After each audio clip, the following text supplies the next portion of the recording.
కనిపిస్తుంది కదా, మనకి సనాతన ధర్మం కుంభమేళాలో కనిపిస్తుంది. అమెరికా ఇప్పుడు మొన్న ట్రంప్ బాధ్యత తీసుకున్నాడు. FBI డైరెక్టర్ ఎవరు అనుకున్నారు? మన ఇండియన్ కాశీ పటేల్, తెలుసా? ఇంటెలిజెన్స్ డైరెక్టర్ ఎవరు? హిందూ తులసి గెబార్డ్, తెలుసు కదా? వివేక్ రామస్వామి,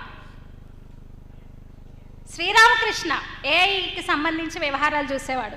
అదే విశ్వగురు. మరి విశ్వమంతా ఆనవాళ్ళు కనిపిస్తున్న ఏషియా అంతా విస్తరించింది రామతత్వం.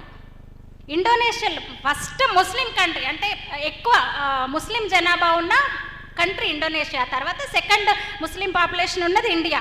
మొన్న రిపబ్లిక్ డేకు గెస్ట్గా వచ్చాడు ఇండోనేషియా.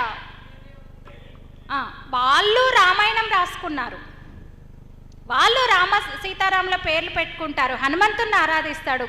ఎయిర్లైన్స్ పేరు గరుడ, తెలుసు కదా? కరెన్సీ మీద గణేశుడి బొమ్మ ఉంటుంది.